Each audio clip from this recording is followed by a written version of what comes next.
Greetings YouTube, welcome to the channel. In this video, I will show you how to build a custom Red Hat Enterprise Linux ISO using Kickstart. We'll be using RHEL version 8, but the same process also works with version 9. If you're here, you're probably looking for a tutorial. You're in the right place because our goal today is to create a golden image that will serve as the framework for future projects.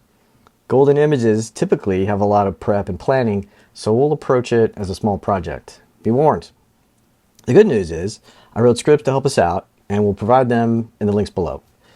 The end result of our effort is an automated Linux install that will itself be heavily customizable and provide for removal of unnecessary packages, resizing of the original RHEL ISO, slipstreamed updates, custom scripts during and post install, among other neat things. All right, let's get to it. Real quick, a few things to cover. We'll be using scripts to aid our process so we could focus on customization details. Links for those scripts are below. Links to the scripts we need are also below, but if you have better tools, by all means. I originally built this for offline air-gapped environments. In other words, I wanted to create a self-contained image that does not need internet connectivity. It does need internet for slipstreaming updates, but that's only during creation. Speaking of updates and licensing offline systems, Red Hat used to allow for offline registrations, but now requires a disconnected Red Hat Tilite server. This also would be a good solution for offline RPM updates or even creating slipstreaming an image completely offline in a secure environment.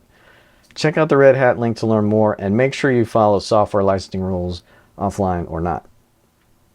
We'll be using a VMware hypervisor, but this process ports to other hypervisor vendors.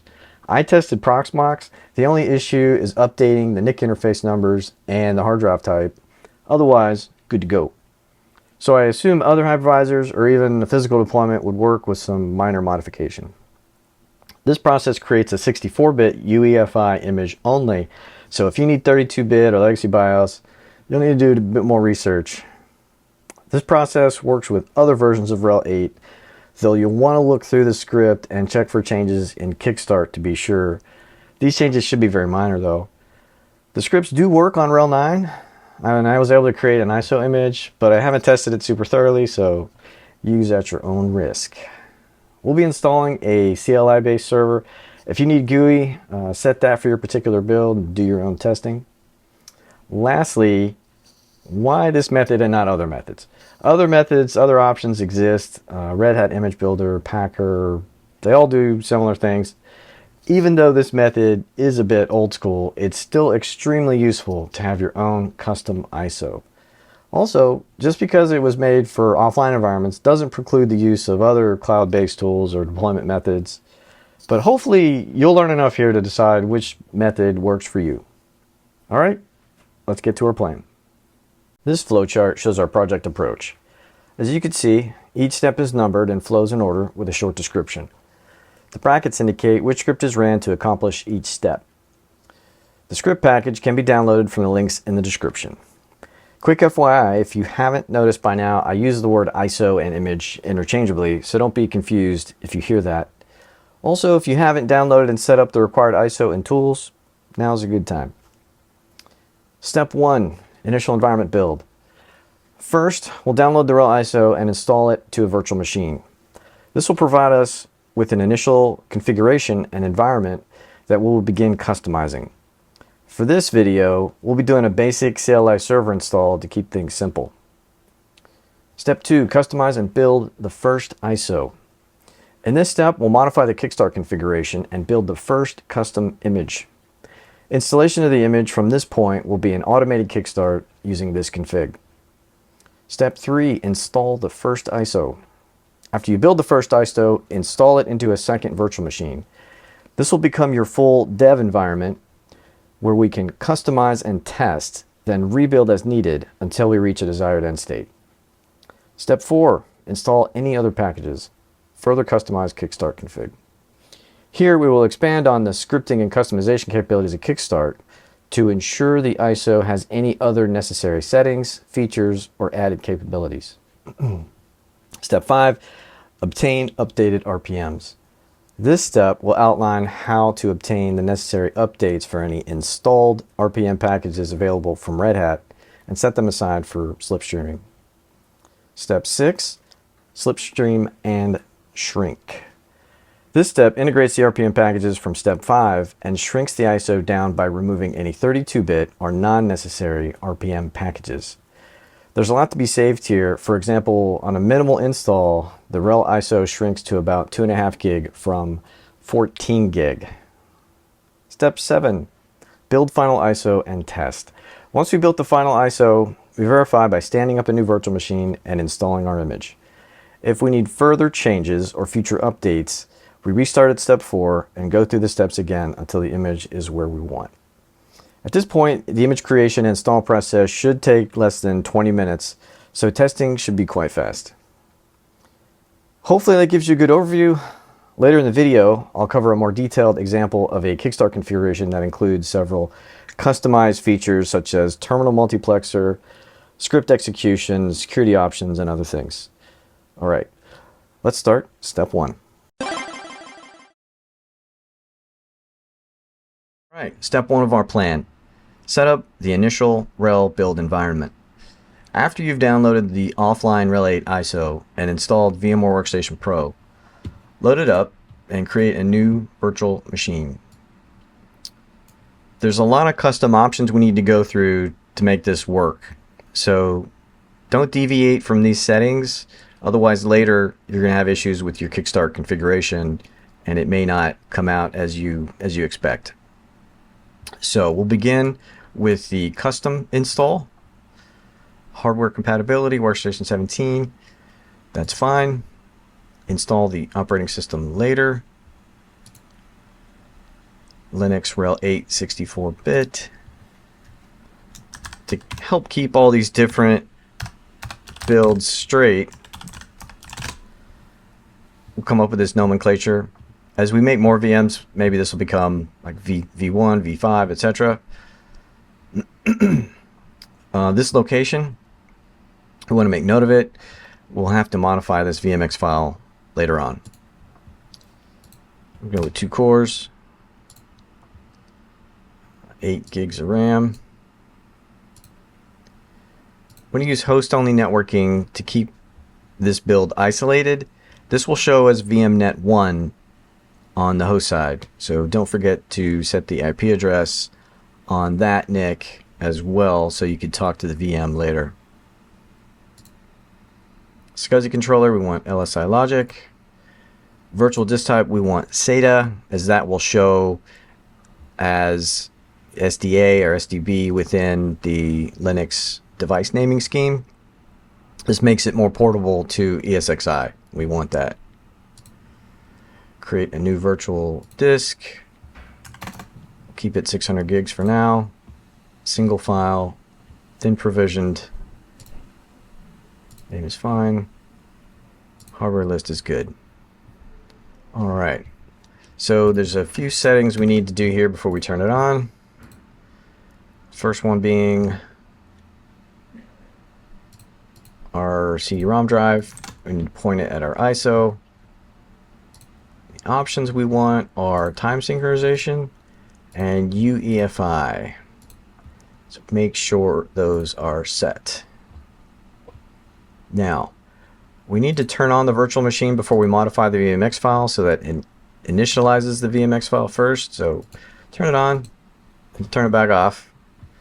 And then go to that location you noted earlier, in our case is here, and modify the VMX for this particular VM that you just created.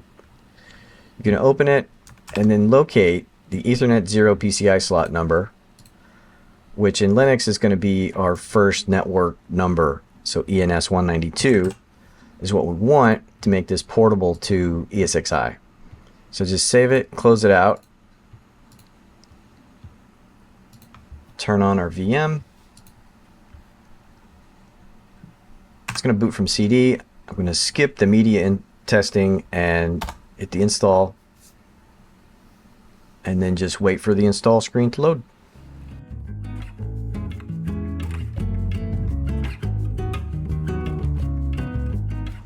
Now that our install screen's loaded, select your language, hit continue. That'll take us to the main install screen. We'll go over the options left to right, starting with time and date.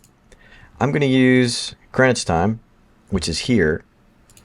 And you can hit F12 to help navigate through some of these screens. A root password. We'll set that. I'm going to create an admin user called Archon. Please do keep this name because he'll be referenced later in the scripts that we're going to run. Click here to make him a member of the wheel group. That's going to allow him SU and sudo privilege escalation, which we'll need later on. All right, software selection. We're going to do minimal install with smart card support to keep it basic. Our default disk options are fine. We're going to disable kdump. Networking, we want to start on boot. Set a non-default generic host name. Configuring the NIC details. I'm going to disable wake on LAN. Everything else is okay. IP6. I don't like to use IP6, but I don't disable it completely. There are some applications you may install that do require IP6 connectivity for internal data transfers. Leaving it at link local only does still facilitate that, so I'll leave it there. We're going to set a manual IP. Make sure that this is something not on your local subnet that you're using somewhere else on your machine. We'll use a 24-bit mask, standard gateway, a DNS placeholder address. Thank you, Google. Looks good. I will not be setting a security policy. I don't plan on using these. There's a number of convenient policies, but I've had some issues with them in the past. I'll cover later on in the video. So for now, we can begin installation and wait for it to finish.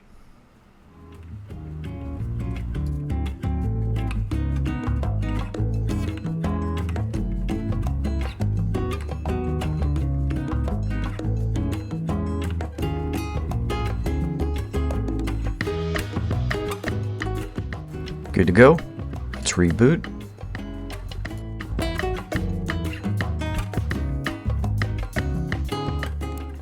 All right. Before we continue, there's a couple things we want to address. The first one is when Red Hat installs, it ejects the CD-ROM drive. So go into your VM settings, make sure it's still connected and that your ISO is still pointed to the correct location. We'll need that.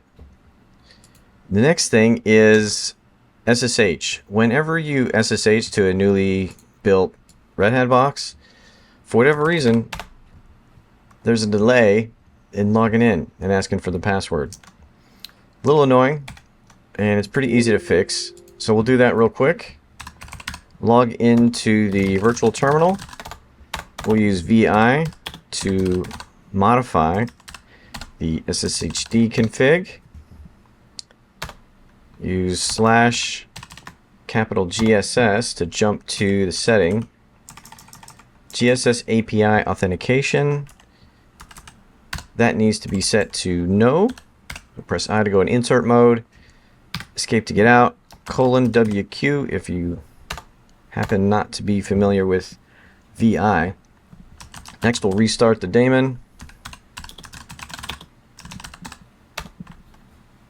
Reopen PuTTY.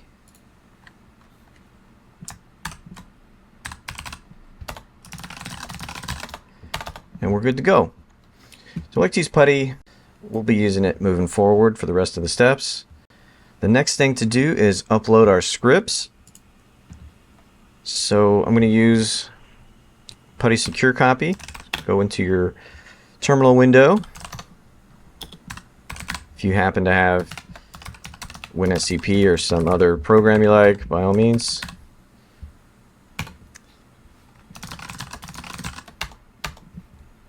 upload our scripts. Looks like it was successful.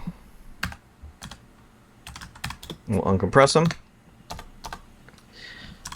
Then we can run the first build script. This is going to do a few things for us.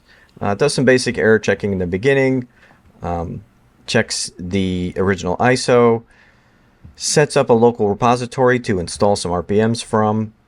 It installs a few RPMs to help us build the ISO, and then we'll copy the entire data directory structure of the ISO into our working directory that is /root/buildabox. So once that's done, we'll continue.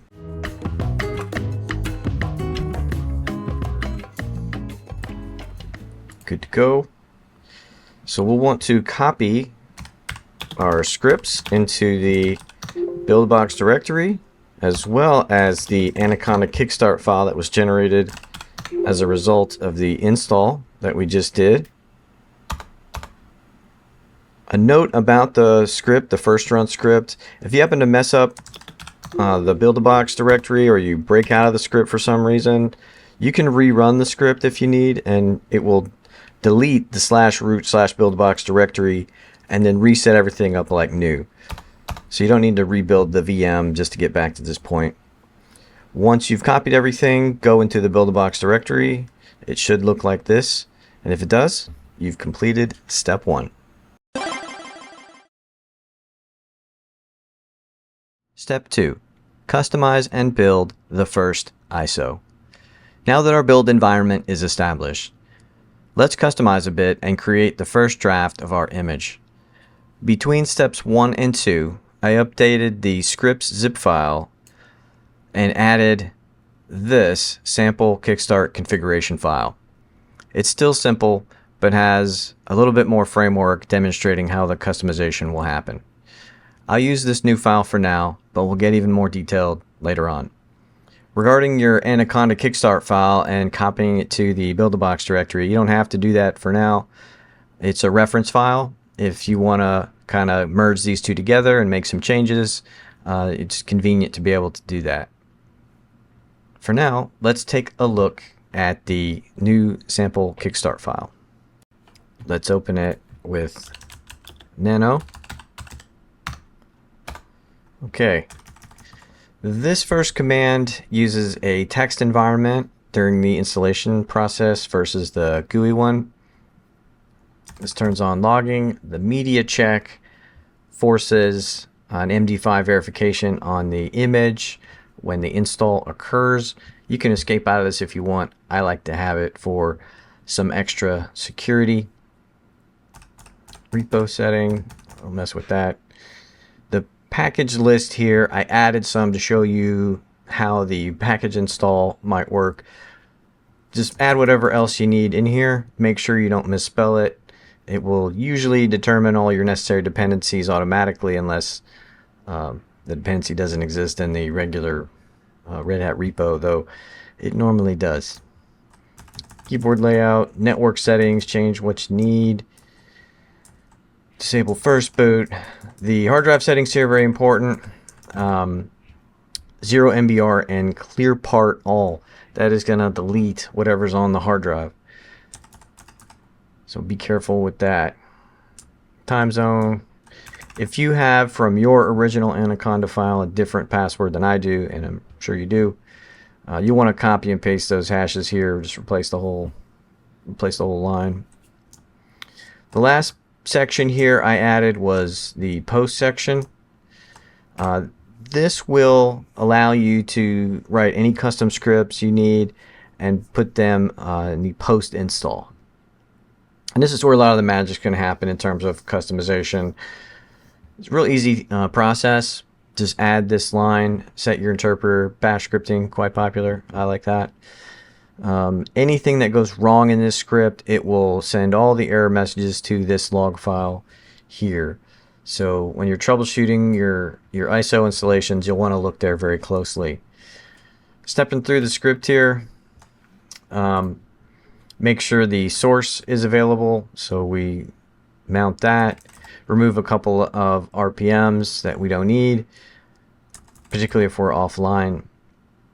Import the key so we can verify our installs, disable Bluetooth and the physical bus. Since this is a VM, if you happen to need these two, you can ram it out if you want. This is an example of changing configuration during boot, or during the install process rather, using sed to find and replace. Very common. You want to make sure if you do generate any logs that you change the permissions to read write for any non non-root users will have access. And lastly, I added an install info text file that basically just has the version, when it was created, and then when it was installed. So that's it. Last line's reboot. Once you've completed all the modifications you want for the Kickstart configuration file, we'll do a validation of the file with KS Validator. Runs like this. So when you run it, it shouldn't return anything. This is a normal, good file. If there's a typo in the syntax, it will come back and tell you what that is. However, it doesn't check the complete integrity of the file, of the Kickstart configuration file. If you have a problem with your package name, or there's a dependency issue, or there is a problem in the script that you run, or even some of the command line options in the Kickstart, it will not find those. So it is an extra bit of insurance. If you have the package available, it comes in, I think it's PY Kickstart is the RPM that it comes with. There is also some options for a Kickstart config builder, by the way, on the support portal. I think it's Labs Kickstart config. If you wanted to experiment with that and build your own Kickstart, you try it out as well. Once you get a good result from the validator, you'll want to copy the Kickstart file that you want into the Build-A-Box directory, and you'll want to use a particular name that I'm going to be referencing throughout this project. It's this file. So it should be listed now in the root Build-A-Box directory. Next, we'll need to modify the grub configuration file and get it to boot our newly created Kickstart file. That file is here. So the first thing we want to change is the default option, which is currently set to 1. We want to set it to 0. That references this line here and these commands to boot the image. The next thing we want to do is set the timeout. I like to use an infinite timeout, -1 here. As I mentioned in the last config file, we had the 0mbr and the clear part commands, which is going to delete any partitions that currently exist. If you accidentally boot this ISO on a VM that you're not intending to install it on, you don't want it to automatically boot and start installing immediately and deleting whatever disk you had on that VM. So I liked a little bit of extra insurance here, particularly with those two commands I'd mentioned. You can change it to whatever you need for your use case though, but it will require manual action before moving on when you run the install. This is adding just kind of a custom description to the menu entry so you recognize it. And the last thing to do, we need to add a line right here. You should recognize that these are two separate lines. This is not a continuation. And so don't accidentally put anything on the init rdfi line. You want the Linux EFI. I like to add this this section before the quiet, just to make sure I'm in the right spot. It can technically go anywhere, I think, but I'm putting it right here. So the command is inst.ks and then referencing our config name that we just copied. So in good shape there. Just going to write it out. Exit. Alright, at this point, make sure you're in the root build-box directory, and we can run the rebuild script. This is going to do a few things for us, but it's really simple. All it does, you'll set the ISO version that is going to be in the file name, as well as that hidden install info to tell you what version it originated from.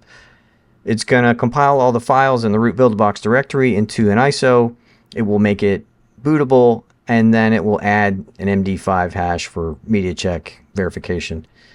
It will copy the end result to the opt incoming directory for us to download from, and that's it. So we'll just wait for this to finish.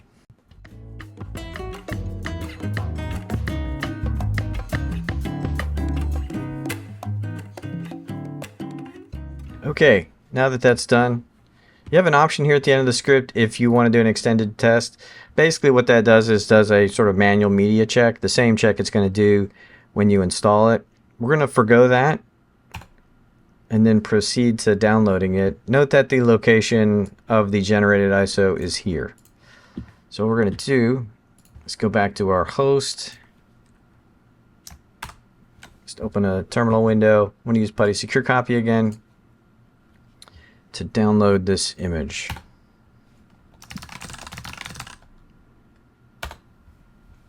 Just wait for that to finish.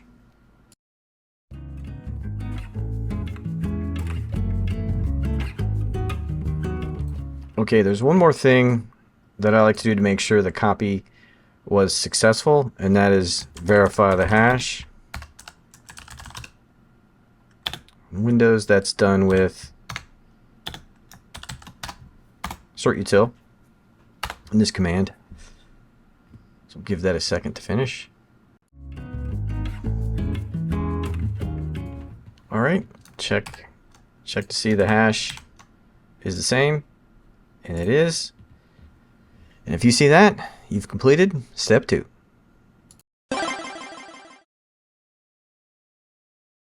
Step 3, install the first ISO.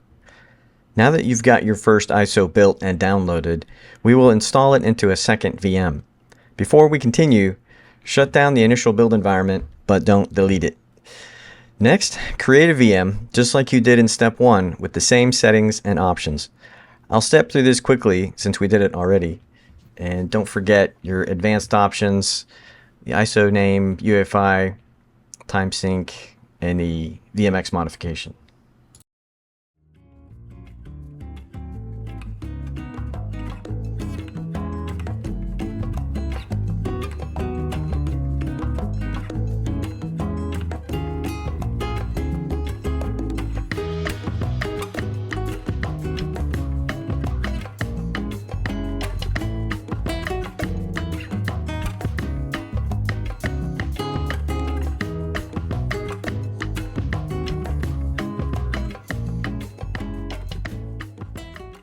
Start up the ISO like normal. You should see the screen that you modified and the infinite timeout. So press enter when you're ready, and we'll step through the install.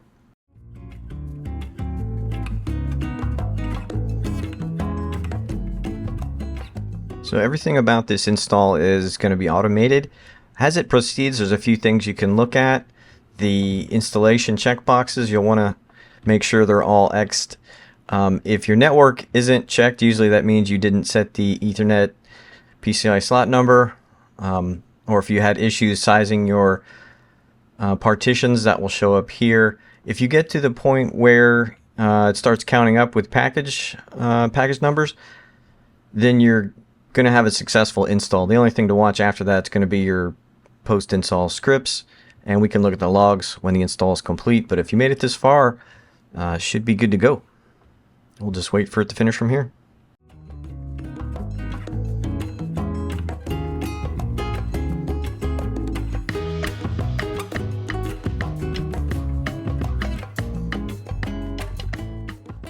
Now that it's done installing and has rebooted, let's try to log in.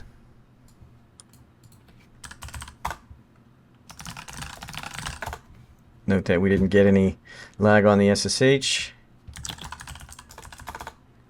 So we can look at our script log. Everything looks good there. So at this point, you've completed step 3.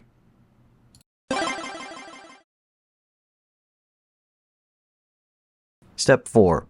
Install additional packages and further customize.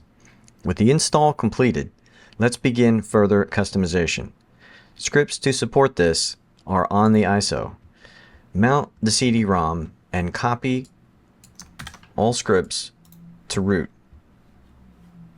If you have issues mounting the CD-ROM, make sure it is connected in the hypervisor settings. Pro tip, snapshot your VM throughout this process to back out of any mistakes. Note the original KS config file in /root. This is a file we'll modify for customization. Next, run the setup local repo script from the root directory. As the name implies, this sets up the default Red Hat repos, base OS, and AppStream for us to install from. Then use yum or DNF to install software. For whatever package you install, make sure its name matches what you put in the packages section of the Kickstart file. Let's use Netcat as an example. First, we need to know the package name for Netcat. The easiest way to check is to use the package browser on Red Hat's support site, or use the DNF search command like so.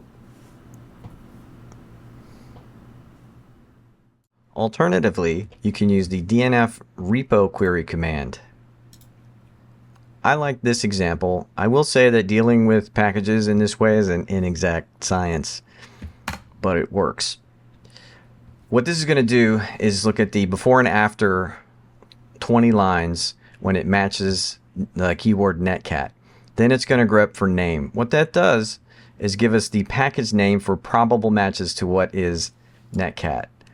I believe it's this one, but we're going to verify that with this command, DNF info, and that tells us, yes indeed, that this is netcat. After you found it, modify your original Kickstart config, add it to the package list, save the file, and then install it like so.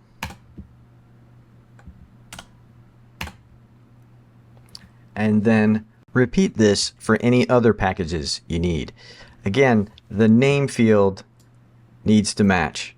Whatever you use to install the package needs to go in the packages list in the Kickstart configuration. You can use the asterisk wildcard in package names as well. For example, using nmap star in your package list will install nmap and nmap-ncat. Some packages, such as Python 3, do not work as well with wildcards, however, so test before adding to your Kickstart configuration whether or not that package is good with wildcards or not. Dependencies are captured automatically in this case. For example, if you list nmap in the packages section of the Kickstart configuration, its dependency is nmap-ncat, and it would be installed automatically during the Kickstart installation, so it does not need to be explicitly called out. Make sure that you install the package as well as add them to the Kickstart file. It is very important for future steps. Moving on, a note about environments and groups. If you need groups of packages like the smart card or system tools, they can be found using the command dnf group list. We had the -v for verbose. The name in parentheses is the name you put in the Kickstart configuration. For example, here, minimal environment. Don't forget to put the @ mark in front of any group names, and the @ mark is for environment names. FYI, there's only one environment allowed per Kickstart file, so change from minimum environment as needed. For a list of environment names, you can look at the environments that are predefined here in your DNF group list. You can run the dnf group info command on any environment or group, and it will show you the contents. You can run it if there are any nested groups to get a drill down into the packages that comprise those groups. If you wanted to drill down into any package, you can use the dnf info command, and it will give you a brief description of what the package is. Using these commands to query an environment or group, you'll notice there are mandatory, default, and optional packages and/or groups.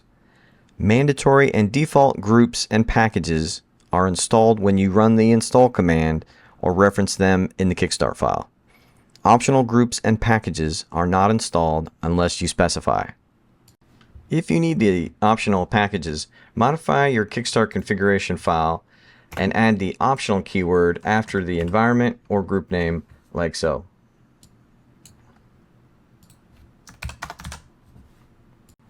If you want to install a group, run the dnf group install command. You can use the -- with optional keyword to install optional packages. Note that the with optional keyword with DNF and the optional keyword with Kickstart applies only to packages. If there are optional groups, such as the minimal environment, optional subgroup, standard, they will need to be installed manually. For example, DNF group install standard, again adding the with optional suffix keyword to install the optional packages.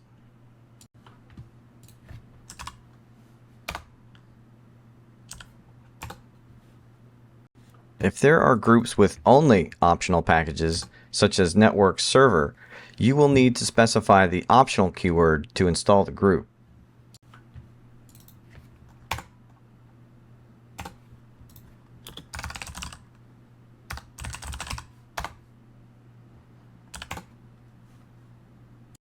If you use the optional keyword, it carries to the nested, mandatory, and default groups. So in the case of using it with minimal environment, which calls for the mandatory group core, the core group's optional packages will be installed also. Again, if you add any group names to the Kickstart configuration file, make sure you install them also. Quick note, I don't recommend installing third-party applications until you finalize the ISO or are near final. If you need to install third-party applications or make allowances for dependencies for those applications, I recommend to snapshot the virtual machine, install your application, note what dependencies get installed, then revert the snapshot and add any dependencies to the Kickstart configuration file and reinstall the dependencies without the third-party app. Full application testing can be done after the ISO is finalized. A slightly tedious process, I admit, but the end result is better, in my opinion. Lastly, any additional scripts, security, network, or disk settings should be finalized. Once you're good with the modifications to your original Kickstart config file, copy it down to your workstation for backup.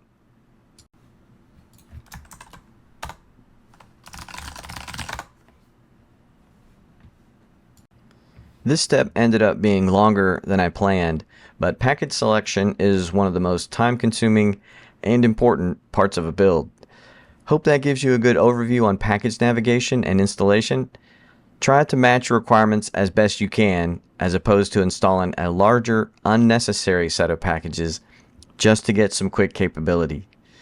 Once you've documented your necessary packages in your Kickstart configuration file and installed them, you've completed step 4. Step 5. Obtain updated RPMs. This step assumes you're on an internet-connected host with DHCP on your network. We'll begin with all VMs stopped. First, go into the settings for the build-a-box version you're working with, and then change your network adapter from host only to bridged. Then start the VM and wait for it to boot.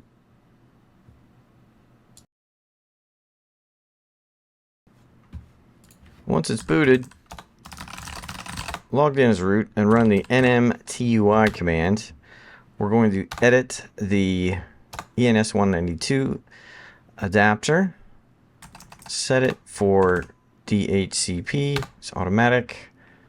We're going to remove our previous settings. You'll notice here on the IPv6, previously we set this to link local only. It's clearly our setting didn't carry. So let's fix that real quick. Okay. We're going to Alt F2 over to a separate console.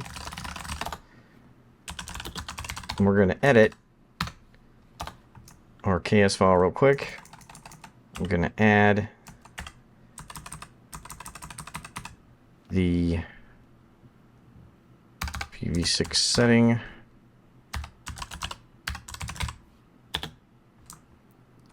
There we go. That should have been in there. For whatever reason, it was not. Maybe a bug in Kickstart or something.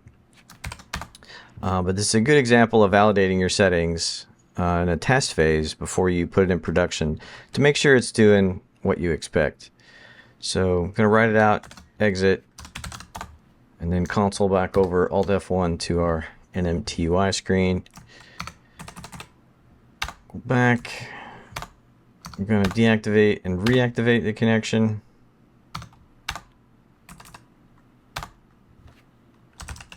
Run the IP address command. You can see we are good to go for internet connectivity.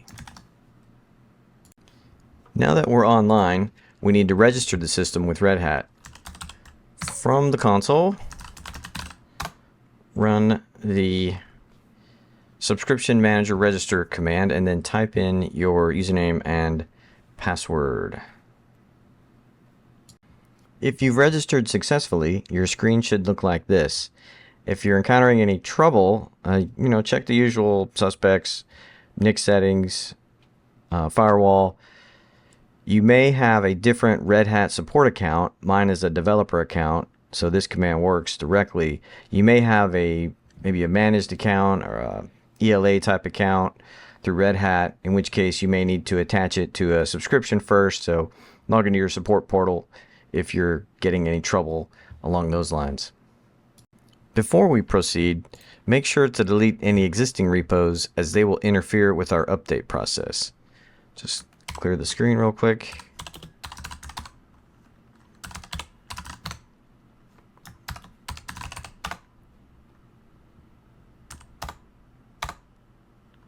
There we go.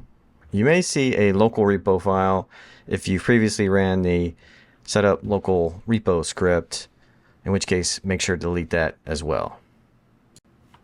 Next, we're going to set the subscription manager to manage our repos for us.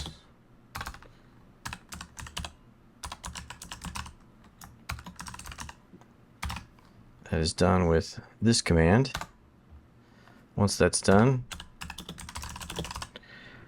we'll clean out our repos. Next, run this command, subscription manager repos. We're going to output this to a text file. It will output a list of available repositories. It will also download and initialize local subscription manager repository data. It'll take a minute or so. Alright, once that's done, we'll be enabling two default Red Hat repos, BaseOS and AppStream. That is done through this command. You'll want to get the spelling just right.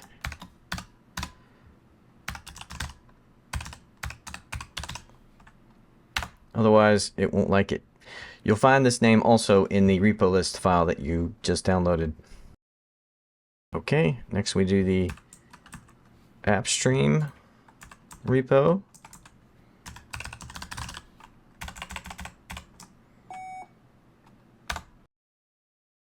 So Once those are updated, we can create our target directory for our updates.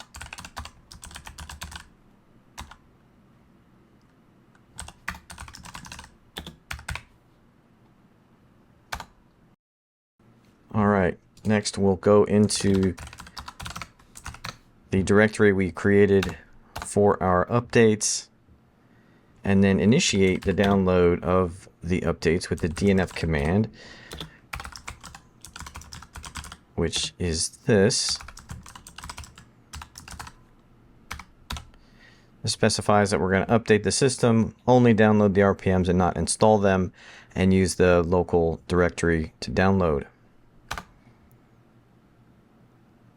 It will do a quick update of the repo data, let us know what it's downloading, and hit yes to download.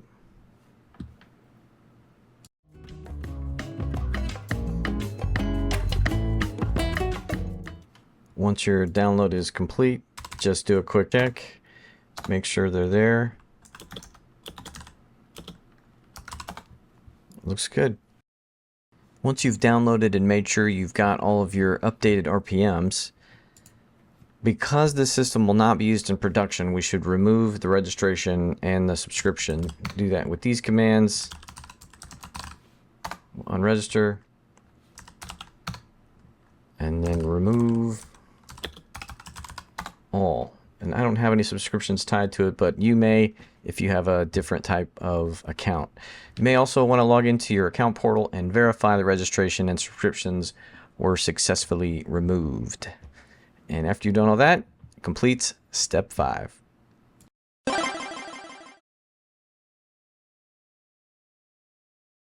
Step 6. Slipstream and shrink a second ISO.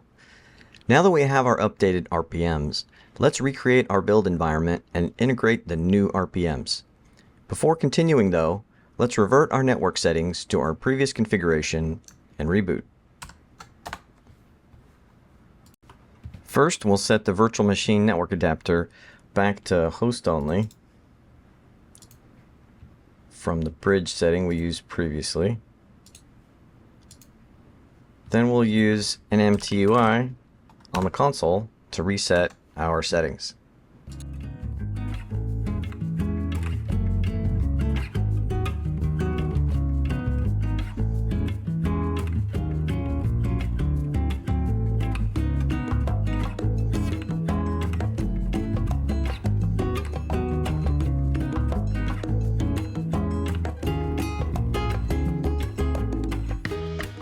Now that we're rebooted, check your VM settings once more and make sure your CD-ROM and ISO are still set correctly to connected and you have the correct file.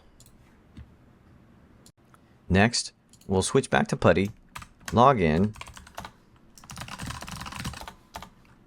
and go to the root folder. Run the shrink ISO first. This script runs similar to the first build script. The only difference is that it copies everything except the base OS and AppStream repositories, which comprise the bulk of the ISO. Once it copies everything else, it pulls the system for all installed RPMs.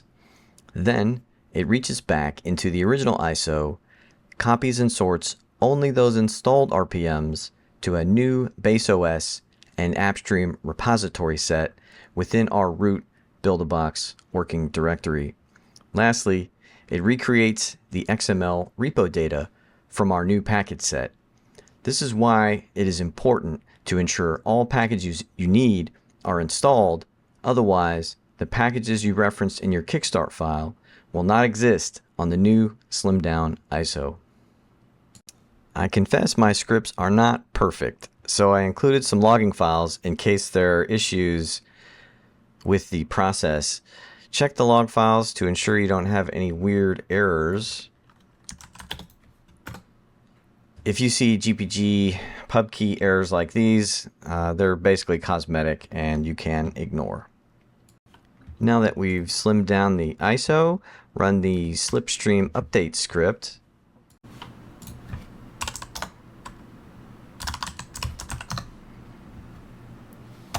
This script will pull the folder you put the updated RPMs into, the opt incoming updates from step 5.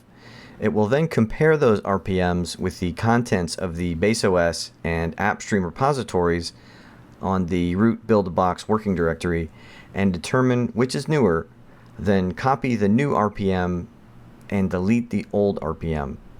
Finally, it will rebuild the XML repo data based on the new file set. Before proceeding, make sure you check the log file for any anomalies in the copy process. It should look like this. Make sure you don't see anything weird as you go through the list. And once you're done with that, you've completed step 6.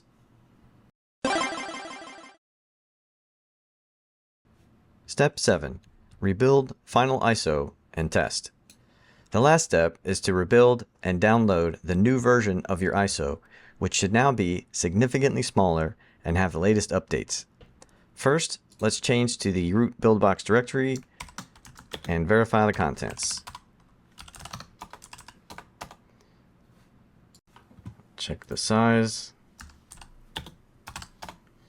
So our final ISO will be a little under 2 gigs, it looks like. And you can see the base OS being the biggest kind of driver for the size there. So yeah, looking good. Next thing we're going to do is copy the original Kickstart configuration file that we modified in the previous steps, overwrite the existing Kickstart configuration file,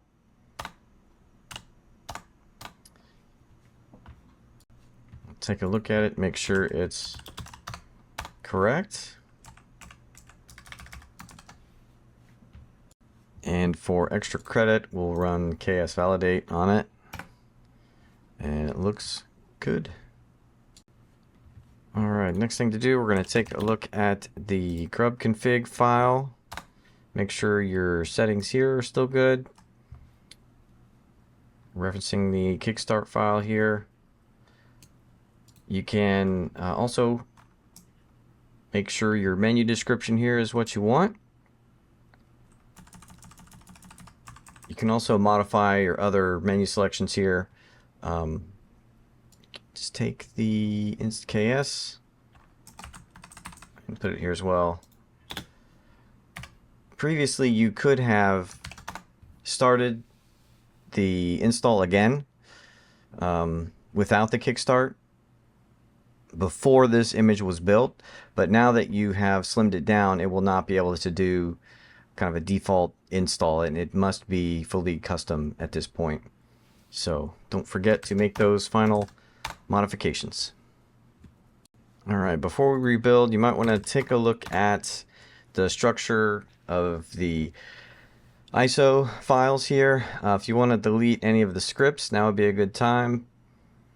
Any other modifications you might want to make, this will be kind of your last chance to do that before you finalize everything. So once you're done with all that, let's run the rebuild command. Say it's version 5, and we'll just let that go. You'll notice here too that it was significantly faster this time. Alright, next thing we're going to do is copy this down. And again, we'll run our cert util to check the integrity. And it looks good. So from here, we can shut down our build environment. And then begin setting up a new virtual machine.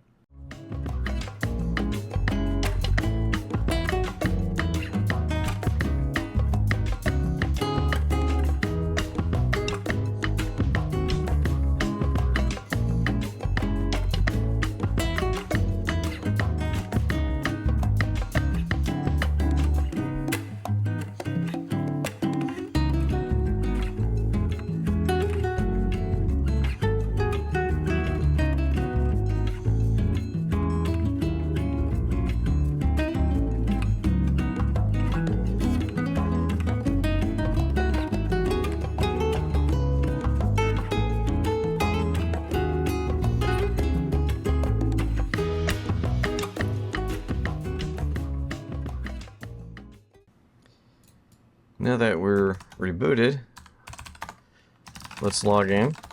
We'll take a look at our log files. Those look good. A couple other logs you might want to check. We can look at journal, check for any messages there, or if you want to run dmessage, might find a few things. Something else to look at also, if you want to troubleshoot any specific anaconda issues, the log files are here. If you got any weirdness going on, you could take a look, might help you out. Other things to check would be if your programs or custom configurations that you added, make sure those took. We can also run through another update and make sure all of our RPMs were updated via the Slipstream process. Oh, real quick before that, there is a install info file. It's really for reference. It shows you basic information about the build iteration, what version ISO you used, as well as the build and install dates, just to help you keep these straight. If you don't need it, you can take it out of the script. Since we did this in a previous step, I'm just going to run through the update process real quick.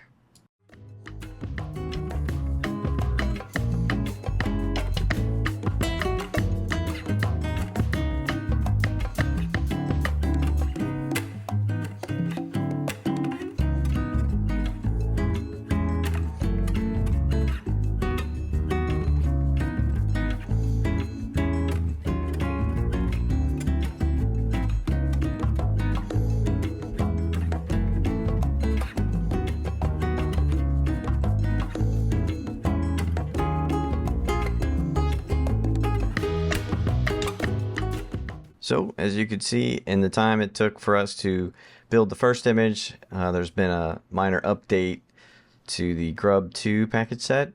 So this is a good example again of why we test and verify. So we'll just need to go back and rebuild our image after doing another quick slipstream, and then we'll be good to go. Also, you may have noticed that the IP6 configuration that I said previously did not take. I wanted this to work in link local only mode, but for whatever reason the kickstart settings is not taking. So we may get a little bit more aggressive about setting that through the PostScript install phase, but that'll be for another time. Meanwhile, we'll unregister.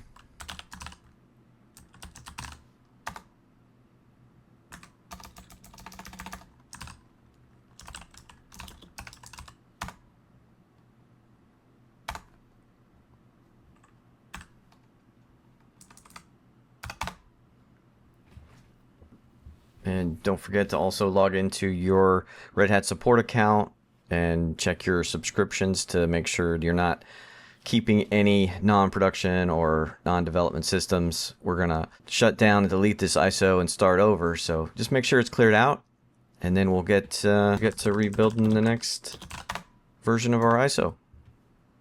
And that completes step 7.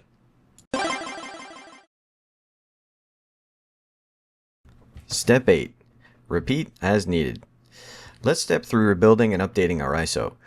Because we have a framework and test environment, this should be a quick process. We'll begin with all VMs shut down, and then starting our previous development environment, in our case, version 1. Make sure you set the network settings back to host only, and then start it up.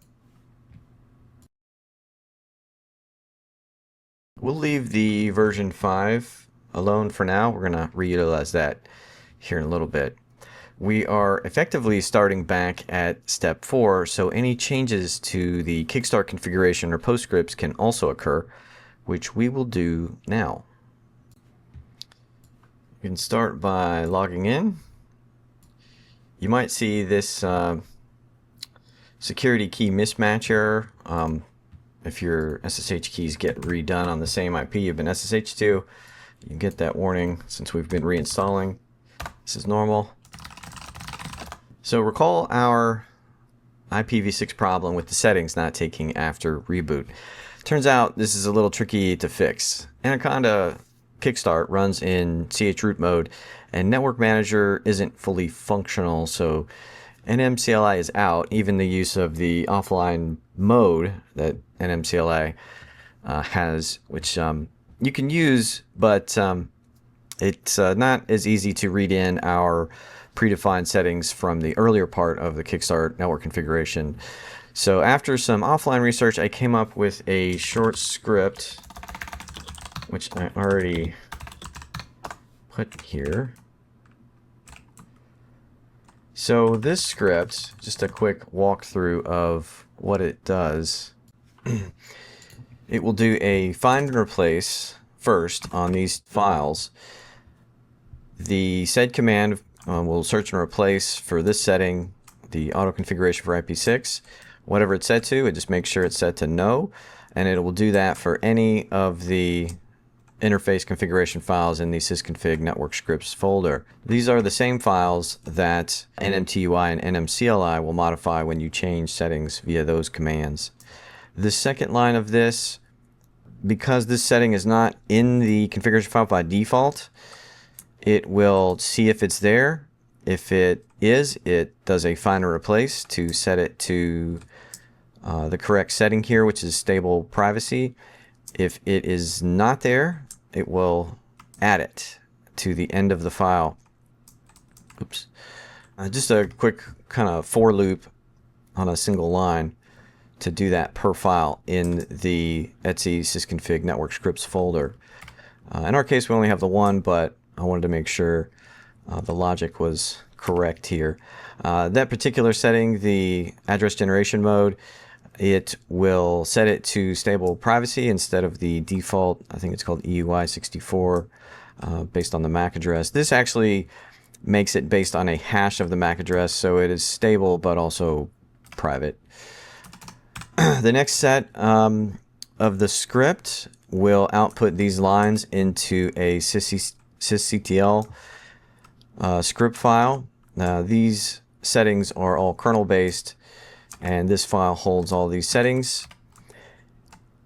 At the end, we rebuild the initramfs, the Linux boot image, and we will pass all these new values onto that image. This is done across two lines with the kernel ver command because kind of a note about the anaconda. If you are using this sort of on multiple iterations or you are slipstreaming, in this example, I had an issue in the past where I built the first version of the ISO and then ran these commands. After I ran it for a second iteration after slipstreaming, it didn't work correctly because the kernel was updated and the version that's installed is different from what's generated. So I added, once the new kernel is installed, because we're in the post section here, it looks at this new version in libmodules and then uses that version to rebuild the initramfs, the boot image.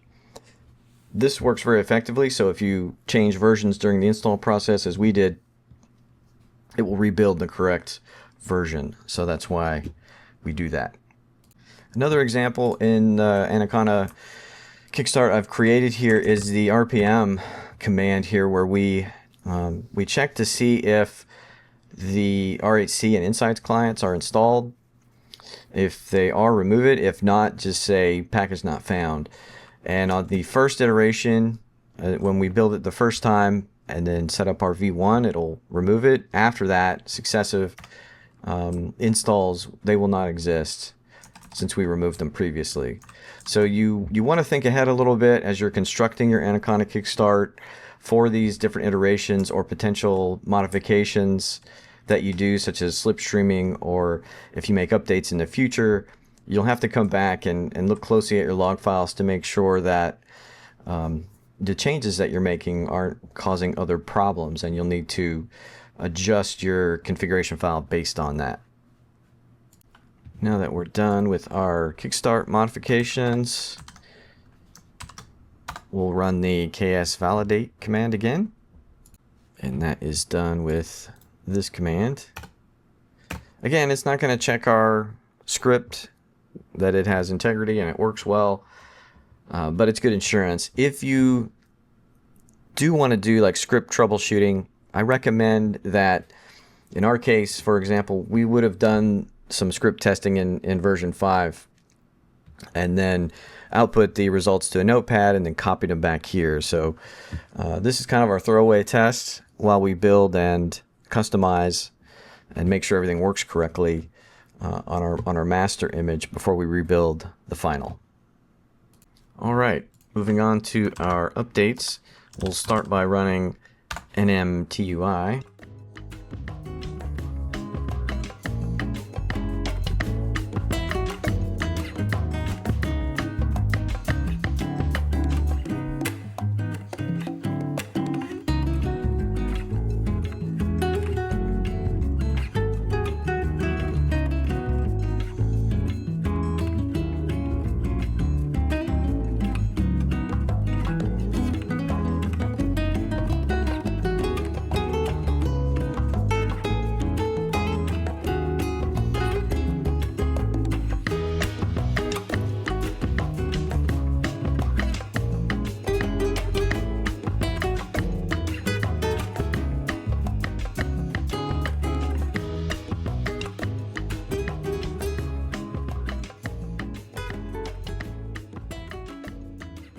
So again, we need to run through the nmtui and the network settings. I'm going to run through that real quick, so that's in a previous step.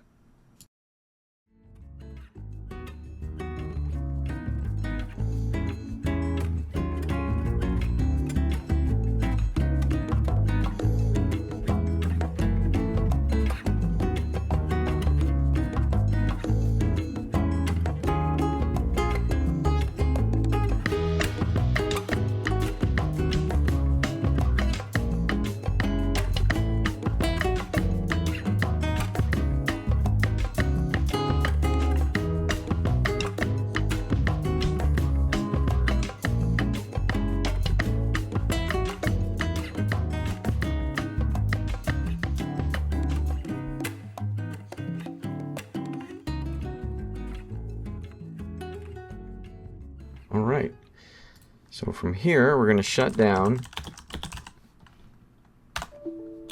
our dev environment, version 1, and then we're going to use our old v5 here. We're going to put in our new version 10. I can rename this just to keep it straight here. We're going to power it on and make sure, because it had something installed already, press delete to get into the boot menu and boot from CD-ROM, and then run the installer.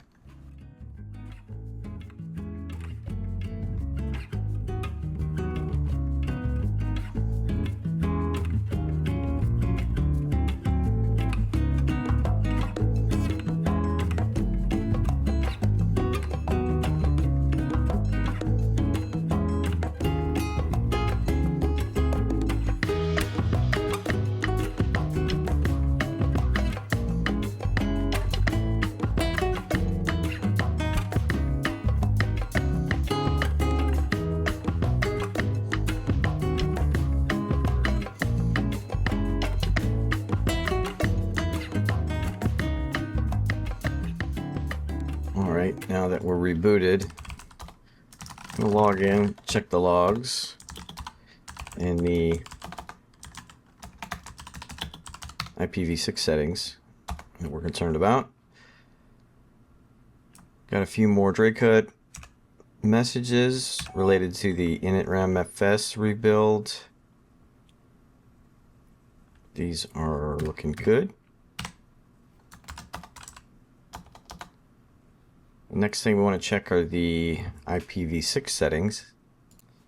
Get a list of our kernel parameters.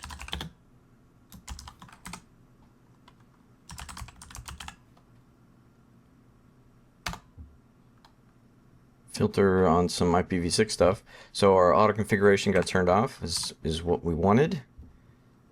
Awesome. And the router advertisements are disabled. Those two are the big things we wanted to look at. So awesome. All right, so from here, we're going to take a look at NMTUI and then run through and update. Looks good.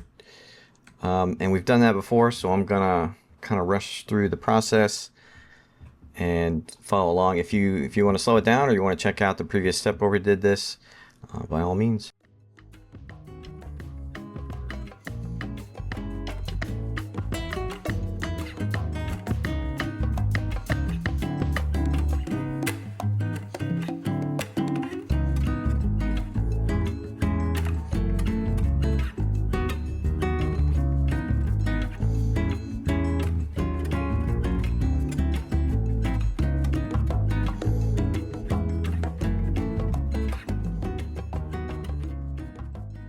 Okay, cool. So we run the update, there's nothing to do, so our Slipstream updates were all successful. So assuming that our kickstart is all fully configured, then that completes our ISO. And as a result, that completes step 8. Okay, bonus time. What if you have a lot of changes and need several additional packages after you've completed step 8? Or you want to try another Kickstart config that's very different from your dev build. Sorting and installing more packages from a slimmed down ISO would be a little tricky, so what do? As you probably guessed, go back to step 2 and rebuild from the base environment with the full package set available. Then go through the other steps just like normal. Let's do just that with the Project X Kickstart file as an example. You'll find the file on the GitHub project page where you found the script here. By now, you know the process. Start your base image, log in, we'll upload the scripts, go into our directory, unzip the file. You'll notice the Project X zip file contains a new Kickstart config and a few scripts and config files in the Project X folder. Let's do a quick review of the new Kickstart file. I added the suffix pre-final to the file name so that it would not overwrite anything that you currently have. So this file is a little bit more advanced than the previous one. Not up by a huge step, but enough. I thought it served as a little bit better example of what you might be wanting to get closer to. The package list is much more robust. It allows for some security additions, Active Directory integration, some better authentication mechanisms, more Python, and a few other tools and things like HTOP. The PCP tool set, several things to really sort of make this a little bit more rounded out image. Not a ton of changes to the network settings. The partition information I added here, you'll notice where we get our 600 gig size setting from when we're creating the virtual machines. Split that 600 gigs up among various partitions that we define along certain security recommendations. Same time zone and users. The PostScript section, few changes here from the entry one I added. There's a CISA recommendation on some of the kernel settings related to the network cards that you have installed. Otherwise, a lot of similarities. The big thing I wanted to highlight here was the addition of a script related to tmux, and this is a good example of a third-party app integration strategy, even though tmux is part of the RHEL install. I just thought this was a good example here. And by the way, if your post section script starts to get a little long, maybe a good idea to separate out subscripts if you're doing a security policy script by yourself. Good place to add it instead of just forcing everything in the post section.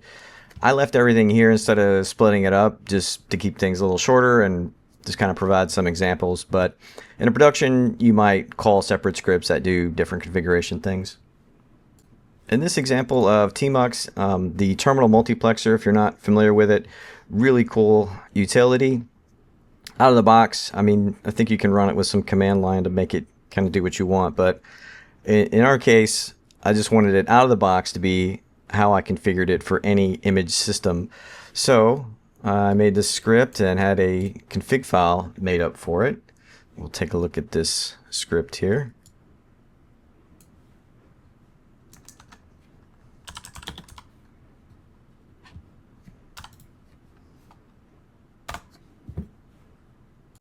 So this script basically just configures Tmux for us, deletes whatever config's there, echoes these options out. The other interesting thing that this does, and this is from a secure environment where I used to work, forcing Tmux as your shell for every login works pretty well for most users, except security scanners. So if you run ACAS or Tenable SC, it logs in and gets a Tmux shell. You don't want that. It will interfere with the credentialed scan. It may look okay, but it'll throw several plugin IDs that indicate that the credential scan was not successful, and that happens because it runs various like fuzzing commands and some weird strings that it sends through the shell, and Tmux does not handle those well. So what we did was, in this example, it configures Tmux how we want, but it adds an exemption to the custom script that runs every time there's a login. So let's take a look at what that looks like.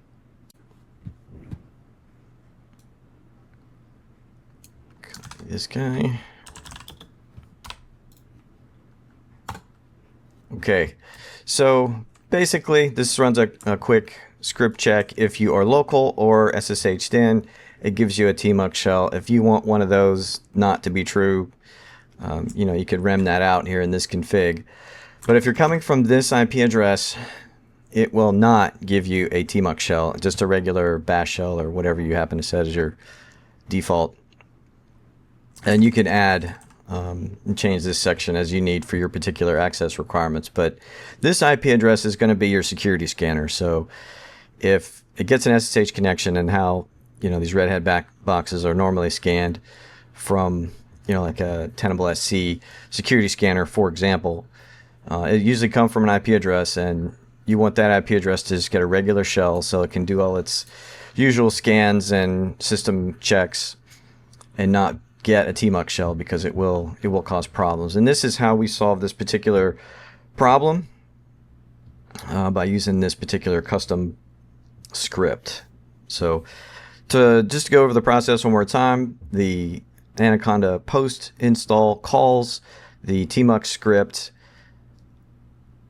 It establishes the configuration for Tmux and then copies this custom script into the etc profile D custom directory, which houses all of your scripts to be ran prior to login.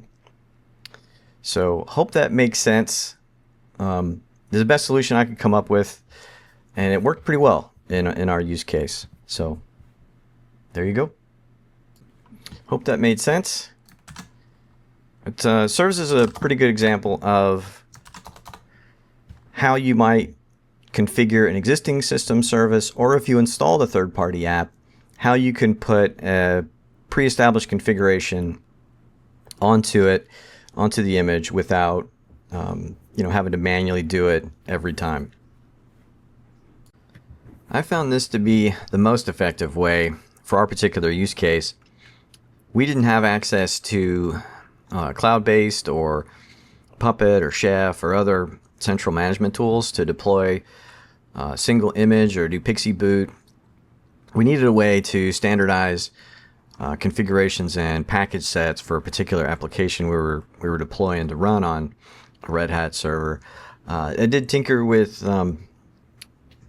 like setup profiles and things through the install process, but I had some issues with it. I tried to undo some of the settings that were automatically set in the profile, and A lot of hours of frustration eventually determined that it was difficult to undo settings set by the profile versus doing it through scripts. So that's why I chose this particular method, and I don't fully trust the profile packages. I understand a lot of people have good success with them, but there was enough of a problem for me working with profiles and the very unique security requirements of that particular project. So I just do it manually, just me personally. I want control over as much of the environment as I can, and having built it myself, that's the best way for me. So that's why I've done it this way. All right, with that rant out of the way, let's pick back up where we left off. We want to overwrite our previous kickstart config. You can back it up if you want.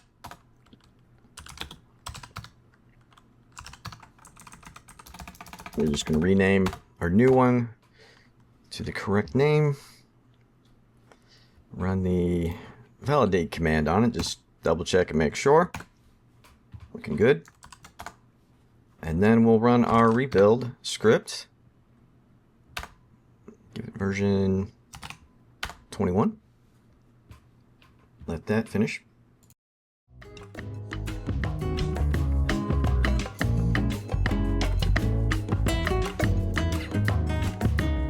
Once you got your image rebuilt and downloaded, just go through the steps like normal, and you'll be good to go.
Take one last look at your Kickstart file. Make sure it has everything you want.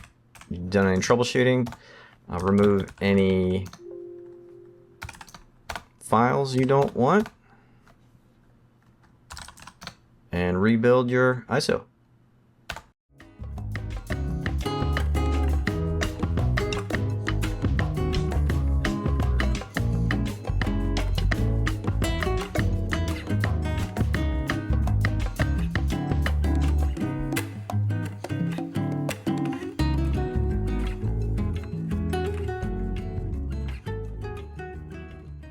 Once your install's done, log in and test. Take a look at your log files, make sure everything's good, and then you're good to go. One thing I forgot to mention, if you wanted to build an ISO without any scripts on it, that's a little bit of a problem because of the logic of the rebuild script. So if you wanted to do that, delete the script files from your build-a-box. Make sure you have it at least in the root folder. Modify the rebuild script and look for the line that says mk isofs. See, it's a pretty long command here. You're going to look for the period. So replace this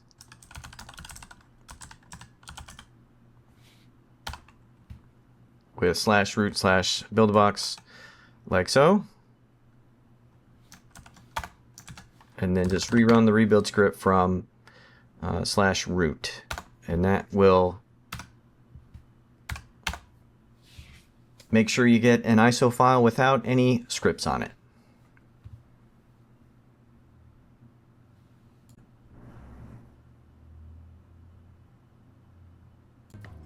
So that's it. In future videos, I'll post about securing the OS, third-party apps, and other projects. I was hoping to cover more, but this video ran a lot longer than I had planned. Hopefully you got the gist, and we'll try some things out yourself. Check out my GitHub page if you'd like to contribute any ideas, or let me know your suggestions and feedback in the comments below. Thanks for watching, hope this helped, and good luck on your project.